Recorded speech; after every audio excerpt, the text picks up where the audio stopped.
मराठी माणसांची number 1 choice Marathi matrimony. Jalindar सुपेकरांच्या अडचणीत वाढ। 2023 मध्ये सुपेकरांनी 500 कोटी रुपये मागितले। अमरावतीतील कैद्याचे वकील निवृत्ती कराड यांचा सुपेकरांवर गंभीर आरोप। समृद्धी महामार्गाच्या शेवटच्या टप्प्याचा आज लोकार्पण। मुख्यमंत्र्यांसह दोन्ही उपमुख्यमंत्री उपस्थित राहणार। इगतपुरी आमने शेवटचा टप्पा 76 किलोमीटरचा मार्गही आता सेवेत येणार। ठाकरेंच्या शिवसेनेचे 5 खासदार शिंदेंच्या संपर्कात। संसदेच्या येत्या पावसाळी अधिवेशनात ठाकरे गटाला मोठा धक्का बसण्याची शक्यता। सूत्रांची माहिती। तर आउटगोईंग थांबवण्यासाठी ठाकरेंकडून प्रयत्न सुरू। 9 जूनपासून ठाकरेंची शिवसेना पालिकेच्या तयारीसाठी सुरुवात करणार। लढा आपल्या मुंबईचा अशी ठाकरेंच्या शिवसेनेची टॅगलाईन असणार। फडणवीस सरकारमध्ये नाराजी नाट्याचा तमाशा। मिंध्यांवरच तोंड दाबून बुक्क्यांचा मार सुरू। दादांनी नाड्या आवळून धरल्यानं अनेकांचा जीव कासावीस। शिंदेंच्या मंत्र्यांच्या नाराजीच्या चर्चेवरून सामनातून टीका। कोकण पट्ट्यात भाजपकडून स्वबळासाठी चाचपणी होत असल्याची चर्चा। चंद्रशेखर बावनकुळे आणि रवींद्र चव्हाणांच्या उपस्थितीत उद्या कोकण विभागातील प्रमुख पदाधिकाऱ्यांची बैठक।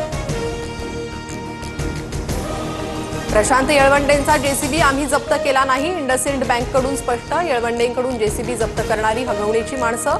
हगवणे मायलेकानं कट रचल्याचं पोलीस तपासात समोर।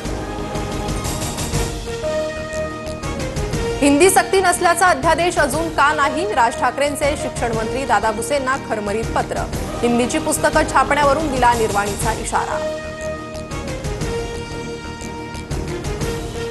आरसीबीच्या सत्कार सोहळ्यापूर्वी बंगळुरूत दुर्घटना। चिन्नास्वामी स्टेडियमच्या बाहेर चेंगराचेंगरीत 11 जणांचा मृत्यू तर 33हून अधिक जखमी। मृतांच्या कुटुंबियांना 10 लाखांची मदत। सुधाकर बडगुजर यांची पक्षातून हकालपट्टी केल्यानंतर बडगुजर समर्थकांकडून सिडको परिसरात बॅनर। भाऊ सांगतील ते धोरण आणि बांधतील ते तोरण बॅनरवर उल्लेख। प्रत्येक मंत्री आता 1.5 लाखांचे ॲपल आयपॅड वापरणार। सरकारकडून ॲपल आयपॅडसह मॅजिक कीबोर्ड, ॲपल पेन्सिल आणि कव्हरची खरेदी। सरकारकडून साहित्य खरेदीसाठी एकूण 1,06,00,000चा खर्च। हरित महाराष्ट्र समृद्ध महाराष्ट्र अभियानांतर्गत 10 कोटी वृक्ष लागवड केली जाणार। मुख्यमंत्री फडणवीसांची घोषणा। न्यायाधीशांनी निवृत्तीनंतर सरकारी पदं आणि निवडणुका लढवणं टाळावं, त्यामुळे समाजात चुकीचा संदेश जातो। सरन्यायाधीश भूषण गवई यांचं मत। लाडक्या बहिणींच्या खात्यात मे महिन्याचा हप्ता जमा होण्यास सुरुवात। महिला आणि बालकल्याण मंत्री आदिती तटकरे यांची माहिती। राज्यात कोरोनामुळे आतापर्यंत 17 जणांचा मृत्यू तर 1064 सक्रिय कोरोना रुग्ण। मुंबईत कोरोनाचे निम्म्याहून अधिक बाधित रुग्ण।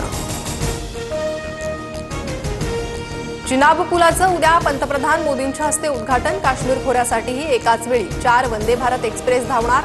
मोदी उद्या गाड्यांना हिरवा झेंडा दाखवणार। मराठी माणसांची नंबर 1 चॉईस मराठी मॅट्रिमोनी।